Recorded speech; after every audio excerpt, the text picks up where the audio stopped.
할렐루야. 하나님의 사랑과 크신 은혜가 이른 새벽 하나님 앞에 나아오신 모든 성도님들과 가정에 충만하시기를 소망합니다. 오늘 이 시간에는 주의 율법을 항상 지키리이다 라는 제목으로 말씀을 전하도록 하겠습니다. 시편은 150편으로 되어 있습니다. 시편은 5권의 책을 한 권으로 모아놓은 책입니다. 히브리어 제목으로는 세페르 테힐림이라고 합니다. 세페르 테힐림. 해석하면 찬양들의 책이다 라는 뜻입니다. 시편의 저자들은 여러 명입니다. 다윗, 아삽, 고라, 자손, 솔로몬, 모세, 헤만, 에단 이렇게 여러 명이고 시편의 50편 가량은 저자가 미상인 시편도 있습니다. 그 중에 다윗이 73편을 지었습니다. 많은 비중을 차지하고 있습니다. 가톨릭에서는 시편을 임내송이나 화답송으로 사용합니다. 그리고 우리 개신교에서는 교동문이나 성가곡의 가사로 많이 사용하고 있습니다. 시편의 저자는 인생의 고통과 고난을 시로서 기록하고 있습니다.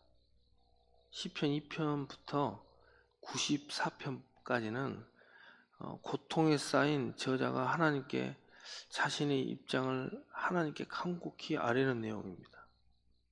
하나님, 어찌하여 내가 이런 고통과 고난과 어려움을 당하게 됐습니까? 고통과 어려움 중에 있지만 하나님을 원망하거나 하나님을 떠나지 말게 하시고 원수들에게서 나를 구원하여 주시옵소서 라는 이런 탄원서에 가까운 내용들이 나옵니다.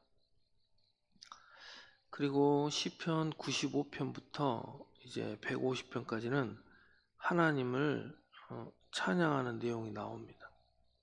해도 달도 별들도 만물을 만드신 하나님께서 찬양을 받으시옵소서라고 고백하면서 하나님을 찬양합니다. 하나님께서 행하시는 행사가 옳다고 고백하며 모든 세상 만물들도 하나님을 찬양한다는 고백을 하며 시편의 후반부가 이어져 갑니다. 시편의 시작은 깊은 고통의 탄원시로 시작되지만 후반부는 이렇게 완전하신 하나님을 찬양하는 내용으로 마무리가 되어가는 것을 볼 수가 있습니다. 예. 시편의 22편 보면 내 하나님이여 내 하나님 어찌하여 나를 버리셨나이까. 그죠? 어찌 하나님 나를 버리셨을까? 어떻게 이렇게 내가 하나님을 믿고 사랑하는데 이런 고통을 당하지? 다른 사람들은 안 그런 것 같은데, 다른 사람들은 잘 사는데 잘 먹고 행복하게 사는 것 같은데 나만 이렇게 나를 버렸다 그래요. 버렸다는 거예요. 하나님. 그 정도로 고통을 당하고 있다는 거예요.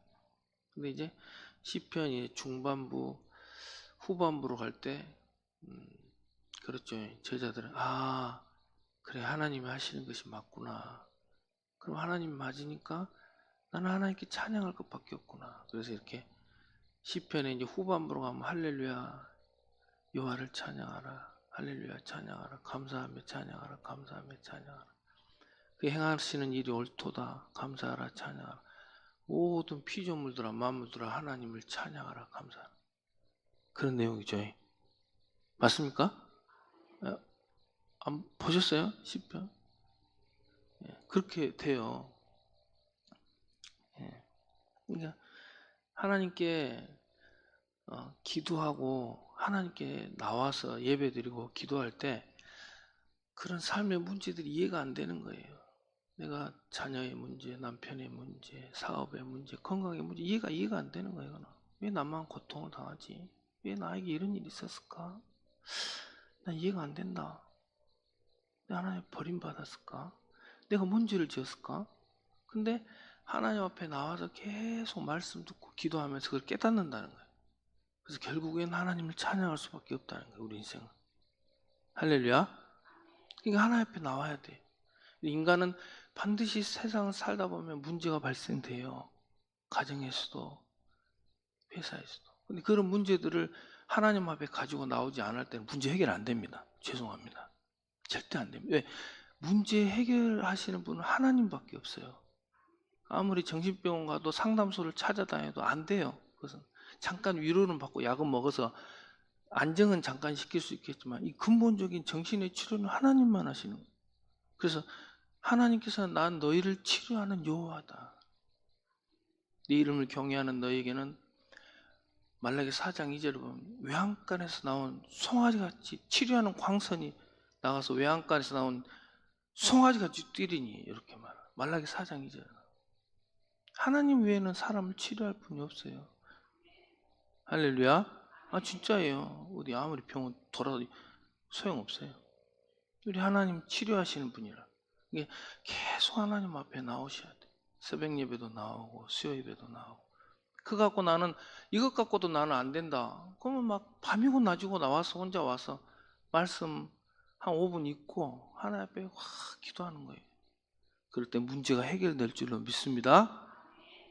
나 진짜예요. 우리 하나님 살아계신 반드시 하나님 응답하시고.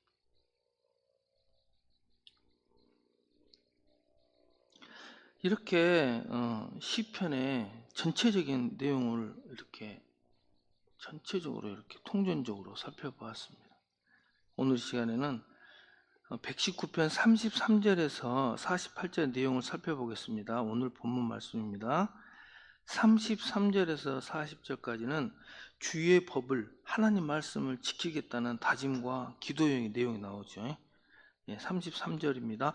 여호와여 주의 율례들의 도를 내게 가르치소서 내가 끝까지 지키리이다. 고백하고 있습니다. 하나님 말씀 끝까지 지킨다는 거예요. 아무리 어려워도 나는 하나님 말씀을 지키고 살겠다. 생명의 위험이 와도. 41절로 48절에는 하나님의 인자하심과 구원을 강구하는 내용이 나오죠. 41절 말씀입니다. 여호와여 주의 말씀대로 주의 인자하심과 주의 구원을 내게 임하게 하소서. 항상 이렇게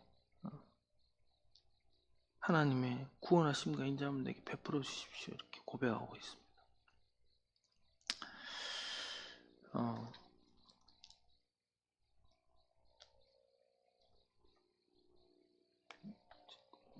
죄송합니다. 이게 저자는 오늘 어려움 가운데 처해 있지만 하나님 말씀을 떠나지 않고 하나님 말씀을 지키면서 살 것이라고 고백하고 있습니다. 그러니까 하나님 말씀대로 내가 살 거니까 하나님께서 인자와 자비를 베풀어 주셔서 내 이 원수들한테 나를 구원해 주시고 승리하게 해달라는데요. 다윗이 보니까 이 오늘 시편을 기록한 다윗의 삶은 이렇게 왕이 되기 전에 많은 어려움을 경험했습니다. 자신의 장인인 사울이 자신을 죽이고자 군대를 이끌고 다윗을 쫓아다녔습니다. 창에 맞아서 죽을 뻔했어요. 근데 하나님께서 지켜주셨어요. 안 죽게 피하게 하셨죠.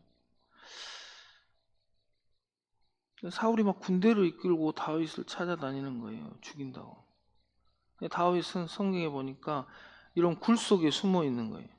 굴 속에. 바위 속에 숨어 있는 거예요. 살라고. 그리고 이제 이스라엘에 더 이상 있을 수가 없어요. 너무나 막 찾아다니니까 잡히면 죽으니까. 그래서 이제 원수 나라로 가게 돼요. 원수. 블레셋 땅으로 들어간 거예요. 원수 나라예요. 그건. 근데 블레셋 사람들한테 잡혔어요. 이제 다윗이. 근데 아기스 왕 앞에 섰죠. 그러니까 다윗이 미친 척하고 침을 이렇게 흘리면서 미친 척을 해요. 살라고.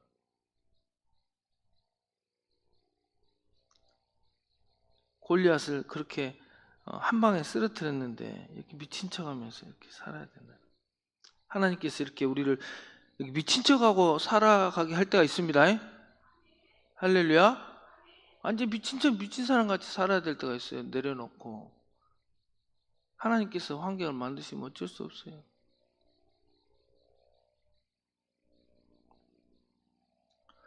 그러나 다윗은 이런 상황에서 하나님을 원망하거나 이렇게 떠나지 않았습니다. 이 고난 가운데서 하나님을 찬양하고 오히려 기도하는 사람이 된 거예요.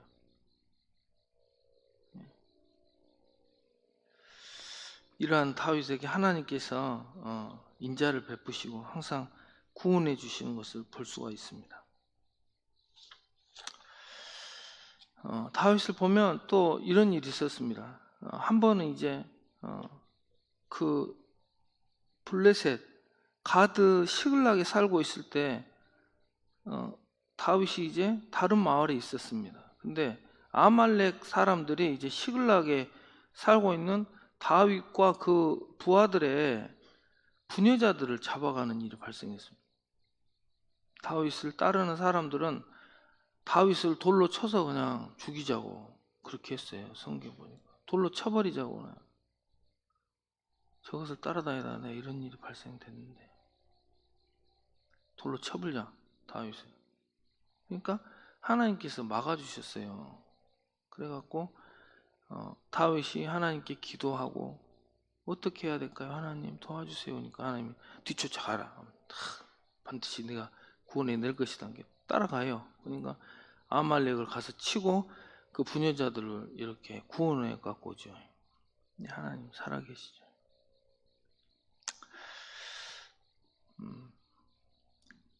이렇게 하나님을 믿는 다윗의 일생을 들여다보면 고통과 고난이 많이 있었다는 것을 우리가 알 수 있습니다. 하지만 다윗은 하나님을 떠나지 않았고 결국에는 30살에 이렇게 이스라엘의 왕이 되는 것을 볼 수가 있습니다. 우리들의 삶도 마찬가지입니다. 예수님을 구주로 믿고 하나님을 섬기지만 우리 인생 가운데 이런 고통과 고난이 찾아올 수 있다는 말이에요. 하지만 그 고통과 고난 가운데서 하나님 말씀을 지키고 하나님의 인자하심과 구원을 바라고 이렇게 기도하고 하나님께 간구한다면 하나님께서는 우리를 외면하지 않는다는 것입니다.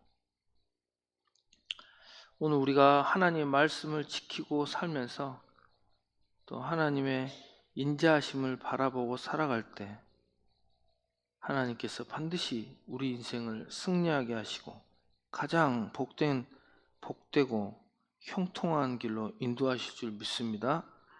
기도하겠습니다.